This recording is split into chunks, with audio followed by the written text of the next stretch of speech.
Vítajte všetci, ktorí nás sledujete v tomto našom krásnom podcaste, že vyladený. Pierre, ja ti za ňo nesmierne ďakujem.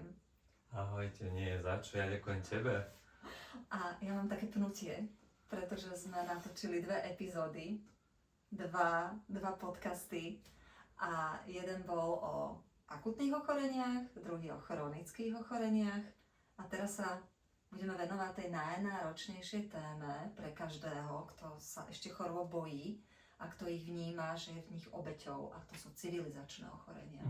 Keďže my sme vždy v ľahkosti, aj keď sú témy ťaživé, tak na odľahčenie len pridám, že prosím, neprepínajte, nie je chyba vo vašich príjimačoch, že nás vidíte čierno-bielo, to my sme si takto dohodli a my to tak máme, pretože pointa je, že sú dôležité vlastne tie slova.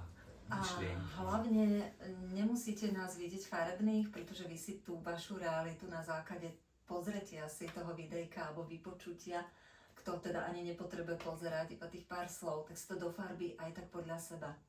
Tak, aby sa tam našiel on sám v tej jedinečnosti, ktorú všetci tu máme a ktorá je výsadou každého z nás. Si jedinečný, Pierre.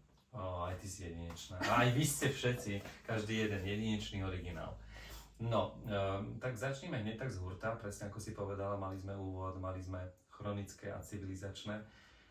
No tak ako s nimi, ako naložiť, ako ich vnímať, ako ich prijať, toto všetko by sme si týmto mali mi prejsť, tak krok za krokom?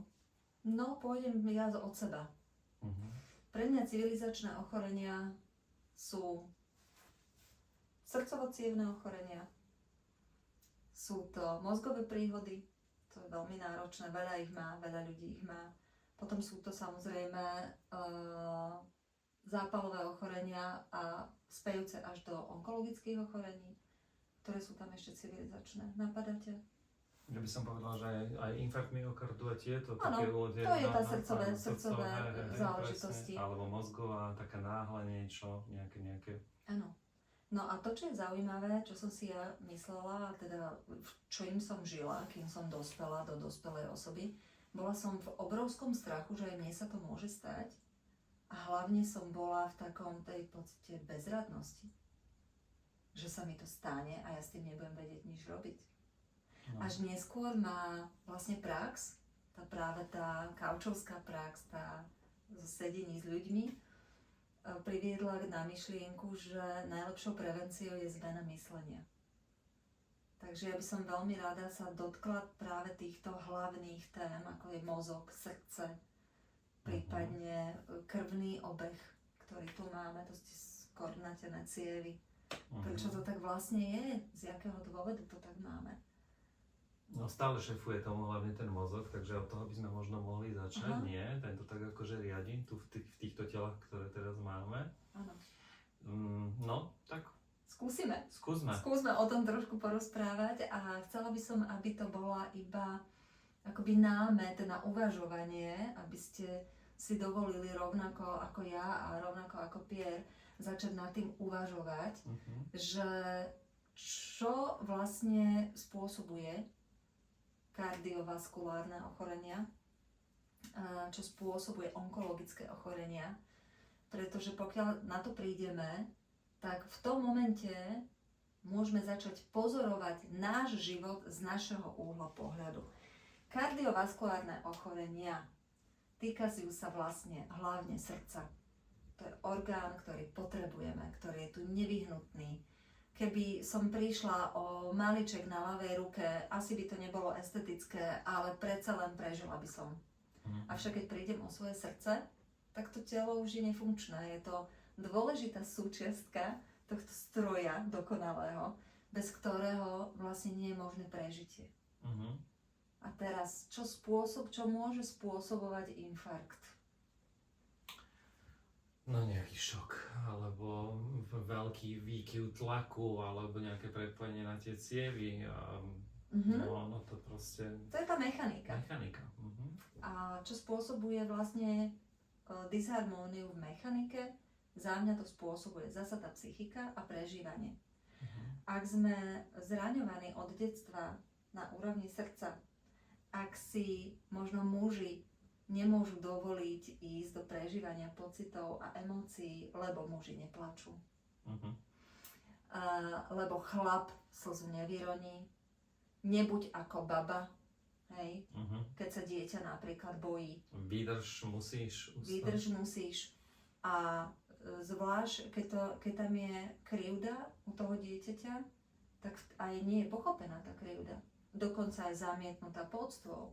Mhm. Tak vtedy vlastne človek si vytvára prirodzenú bariéru okolo srdca, Mhm. vytvára si mechanizmy a je to krásne v jednej rozprávke znázornené a to je Frozen, Mhm. kde tá Elza necíti to.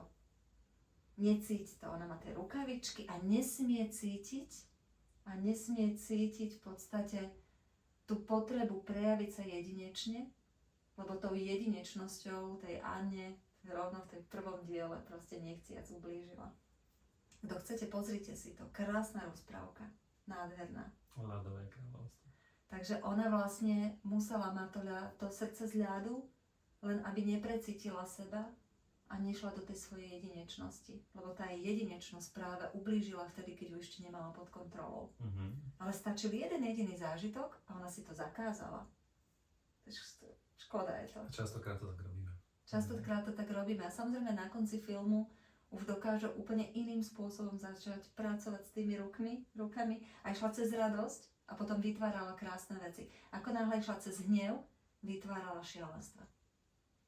To je presne dôležité pochopiť, cez čo tvoríme. A vrátim sa späť. Tieto kardiovaskulárne ochorenia, to je tie naše srdečné záležitosti. Či už je to zápal srdcového svalu, alebo je to šelest na srdci, hlavne u detí. Mhm. Tak niečo nie je v poriadku v tej rodine. Mhm. Niečo tam to dieťa nezažíva správne. Dostáva nie ideálne vzorce. Mhm. Lenže potom, ako je možné, že dve deti, jedno šelest má a druhé nemá. Ako je to možné? Tak možno jedno je viac ľúbené, alebo všíma?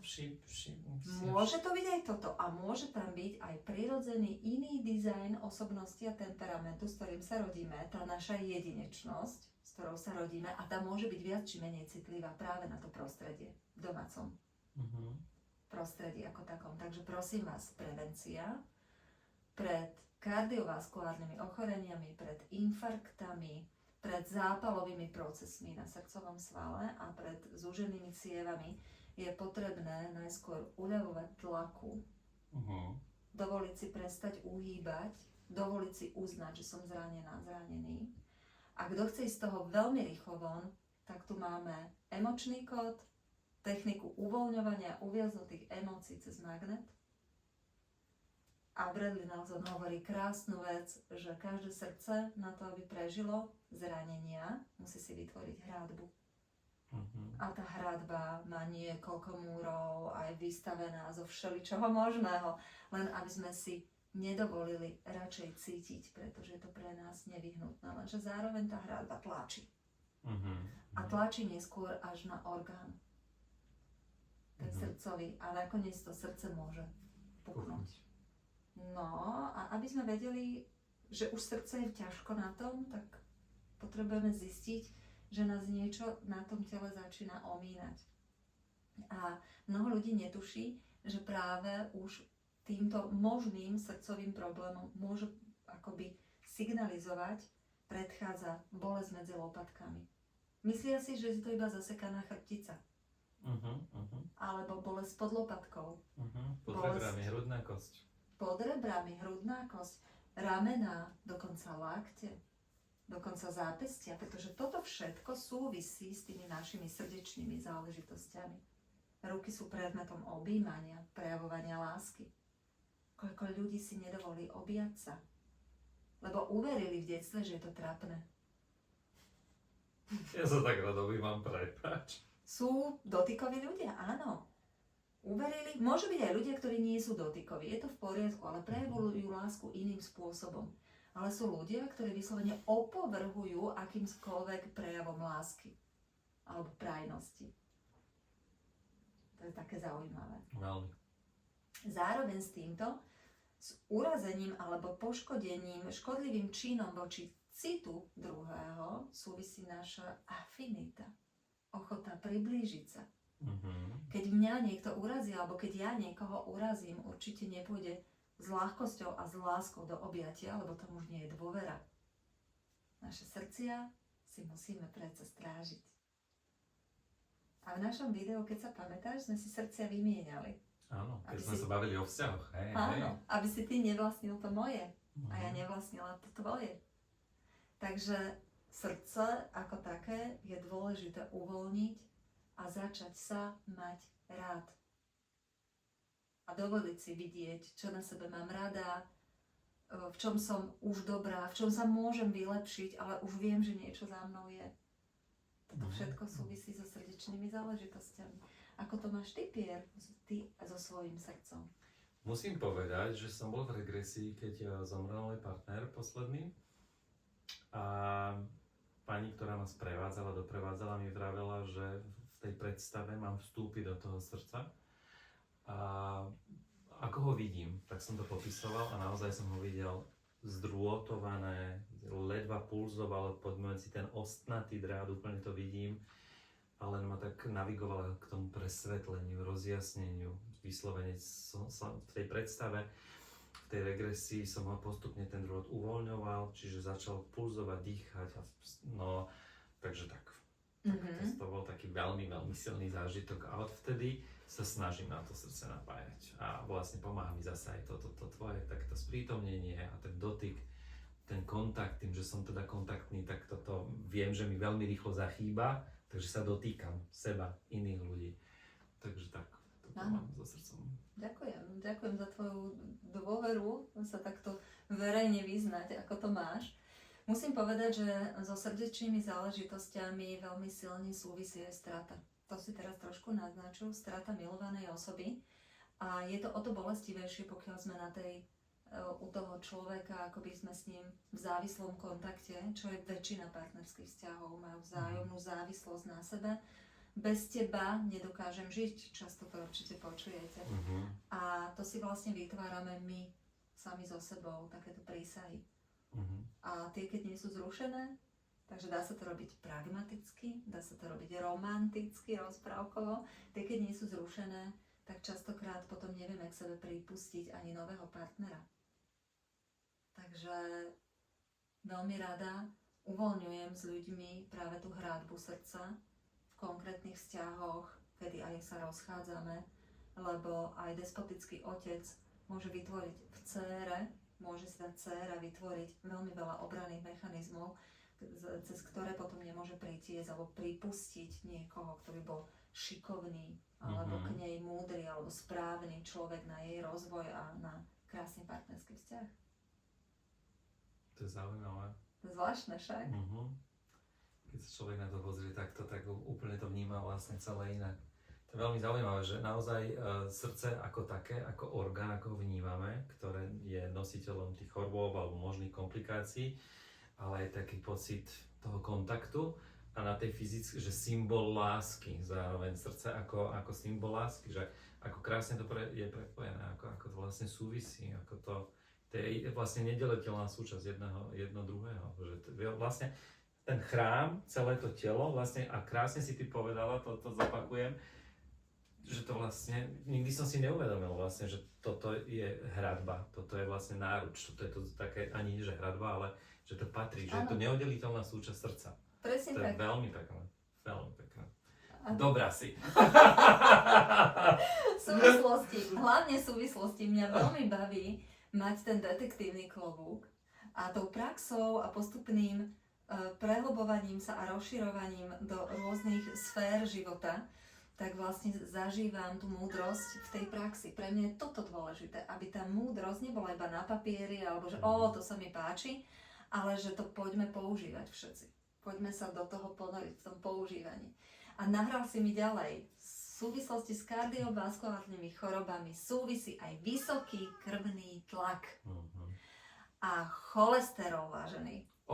Tak otvorme túto tému, lebo na to sú extrémne dva rozdielne a rozlišné názory. Práve biela medicína tvrdí, že to treba riešiť a potláčať a znižovať tie hodnoty a všetko čokoľvek nad hodnotu 5 je proste tragédia a píšeme lieky.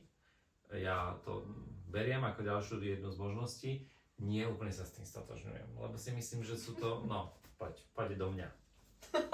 Ako to nie? Teraz trošičku poviem, možno nie úplne lichotivé veci smerom k bežnej medicíne alebo bielej medicíne. Ja si pamätám, že hodnota 7 bola v poriadku. Áno? Dlhé desiatky rokov. A zrazu dialo sa to, ja som sa si stretla až v období covidu, tá naša doba covidová, kedy mojej dcére namerali vyššie hodnoty ako 5. A pani doktorka, pediatrička vtedy mi ponúkala lieky pre dceru. No, Plné statínov. ja a lieky, s ktorými nie som stotožnená. Ako mama. Neberiem. Moje druhé meno je Pitbull, chránim svoje mláďa. Tak som sa na pani doktorku iba usmiala a povedala som, že to stravou zvládneme. Ale to, čo tam vlastne bolo dôležité, naozaj na tie deti vtedy bol vytváraný enormný tlak. Tie deti nezažívali sociálny kontakt, kde by sa mohli uvoľniť a odfiltrovať. Samozrejme aj na nás dospelých, bohužiaľ, tak toto bolo. A s vysokým krvným tlakom sú aj zvyšované v podstate nároky na seba, kedy sa necítim a nemám súcit sama so sebou. Vysoký krvný tlak pre nesúcit sama so sebou, nevidím, že mám toho veľa, že si nakladám, mi spôsobuje vysoký krvný tlak. Keď ani sa nechcem počúvať, s vysokým krvným tlakom prichádza do uši tinnitus. Neliečiteľná záležitosť. Áno, pískanie v ušiach. S vyšším či s nižším charakterom. Počula som o človeku, ktorý mal tak silný tinnitus, ako keby stál vedľa naštartovaného lietadla. Takýto človek si ale zobral život. Pretože s týmto už nedokázal žiť. A keby sme sa k tomu vrátili a bavíme sa o srdci, tak veľmi dobre na toto pomáha. A vraj sú nám za tým preukázateľné účinky gínko dvojlaločné, ktoré tiež svojou tvarou lista pripomína trošku srdce alebo dve srdcia. Áno. A to je ono. Takže čajík alebo nejaké suplementy na báze prírody sa dajú použiť na tinnitus. Úplne v pohode. Perfektné. Ďakujem veľmi pekne za tip. Myslím, že budem šíriť ďalej v rámci. Áno, gínko dvojlaločné, jasné, to je veľmi fajn. Fantastické. Takže uľavovať tlaku na seba. Lenže na to, aby som uľavila tlaku na seba, tak je fajn, aby som sa začala mať rada. A tu si dovolím použiť moju ruku. Opäť tu máme tie kúzelné, naši diváci to majú veľmi radi, keď my hráme hry. Čári, mári, abrakadabra. Na ruke veľmi rada vysvetľujem, že toto je naše vedomie. Ono je také, že dá sa celkom je ohybné. Tak joystick. Tak, to je fantastické, to je naše vedomie. Tuto je naša intuícia, zatiaľ to nazvime intuíciou, v iných dieloch už potom to pomenujem aj inak. Tu dole máme zvykovú pamäť, to sú tie naše nahrávky. Aha. A tu máme to preč. Tu sú krivdy. Práve v tomto mieste sú krivdy. Na niečo narážame, je to tvrdé. Tvrdé, krivdy, daj to preč. Kam to dám? Janka, kam to dáš? No daj to preč. Takže daj to do preču. No a intuícia je taká zvedavá, pozri, tá sa tak akože... Lenže, keď tu vedomá myseľ stále podprahovo rieši preč, tak ja nepočujem svoju intuíciu. A teraz moja ruka urobí jednoduchú vec a prejdeme do vodorovnej polohy. A v tej vodorovnej polohe máme minulosť, budúcnosť, wow, a tuto máme prítomný okamih, on je takto stále plynie. A teraz čo s tým? Ak sa veľmi upínam na svoju minulosť, ak sa tu hnevám, ľutujem, riešim krivdy, ktoré sa mi stalo, nestojím na mieste, nie, ale tým, jak plynie čas, tak sa moja budúcnosť výrazne začne meniť na moju minulosť. Vidíte to? Tu sa mi nedarilo, ani tu ma nemilujú. Teraz, pokiaľ túto si dovolím odpustiť sebe, dovolím si predefinovať vzťahy na môžem, ak sa tak rozhodnem, z pôvodného musím som povinný, inokedy si povieme. Ako inak? Ako inak. Tak vlastne tu sa deje jeden fenomén. Nie len, že sa moja budúcnosť začne zázračne meniť, je síce stále plochá, Ale pokiaľ si uvedomím, že ja som si dovolila odpustiť sebe, že ja som sa dovolila posunúť sa ďalej v živote, tak moja budúcnosť sa výrazne zmení a má všetky cesty, ktoré sú správne, a na tie cesty môže nadviazať zasa moja ďalšia cesta, ktorá má ďalšie cesty a ďalšie cesty. Krásne. Toto je dôležité. No a niekedy naozaj s týmto prečom si nedokážeme pomôcť sami. Je lepšie, keď ti umie chrbát niekto, alebo keď si ho musíš umývať sám? No tak určite niekto. Niekto. Ku mne chodia aj kolegovia. Ktorí sa kompletne umývajú sami. Oni sa umývajú sami, ale dôležité je, že hoci majú veľa techník, tak nevedia si častokrát siahnuť na seba. A ja vtedy iba tak, oni dojdú aj s takým pocitom viny, ja už toľko toho viem a nedokážem to. Tak to je také, no, aj sa cíti trápne, aj nevie, a ja, že keby si bola zubárka, tak si vyvrta, že zablobuješ si ten zub sama. Nie. Nie. Chiropraktik, napraví si rameno len tak? Nie. A toto je presne to, že všetci potrebujeme niekoho, všetci potrebujeme všetkých. A dovoliť si ísť do malej korekcie seba, dovoliť si ísť cez ten rozhovor, cez ten odblok, cez to uvoľnenie takýchto zasekaných vecí a zrazu sa veci rozkľúčujú a všetko je zrazu jednoduchšie. Takže toľko to k srdečným záležitostiam a verím, že práve z tejto témy, ako aj z tých predošlých tém, vznikne veľa vašich otázok, na ktoré budeme môcť odpovedať s Pierom. A prípadne natočiť ešte ďalšie doplnkové videá, alebo to choroby. To je skvelý nápad. Trápia nás všetkých. Toto je skvelý nápad. To sme si fakt, že nedohodli. Vlastne my si nikdy nič nedohodneme až tak úplne. Ale mohli by ste nám do komentu práve pod toto video pokojne napísať otázky. My budeme veľmi radi, keď to bude také interaktívne, čo ty na to, nie? Áno. A môžeme sa k tomu fakt, že pomenovať, že otázky a odpovede, veď celé to je o tom, ale mohli by byť také, že cielené presne priamo na vás. A hlavne, ak to nedokážeme zodpovedať úplne všetko, pretože aj ja sa zaoberám vlastne týmito technikami a témami, hlavne v tej praktickej rovine. Avšak nie som diplomovaný pán primár, kardiológ. To nie som, ani nebudem.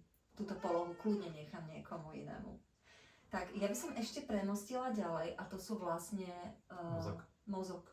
A rozum. A rozum. No a takzvaný zdravý rozum. Takzvaný zdravý rozum vychádza iba zo skúseností a presvedčení našich predkov. A na základe toho si my staviame vlastne naše vlastné presvedčenie, ako tento život má existovať. To je zaujímavé. A počula som zaujímavú vec a ďalej to skúmam, že práve tie mozgové porážky bývajú pomerne náhle, ale nie sú hneď. Väčšinou sa ukladá postupne, áno, až tam tá cieva praskne a zaleje sa to tá krv. A je to jednak vytvoreným tlakom samého na seba a strachom o teritorium, o pozíciu, o post, o miesto, o status. Je to strach. A teraz si zober, že ten, kto to nemá vysporiadané a ide na dôchodok, tak pokojne môže dostať mozgovú porážku. Pomerne rýchlo, možno aj do pol roka, do štvrť roka a neužije si ten dôchodok. Lebo není schopný akoby tešiť sa z úspechu mladšej generácie. Stále si potrebuje dokazovať, že je niečo platný.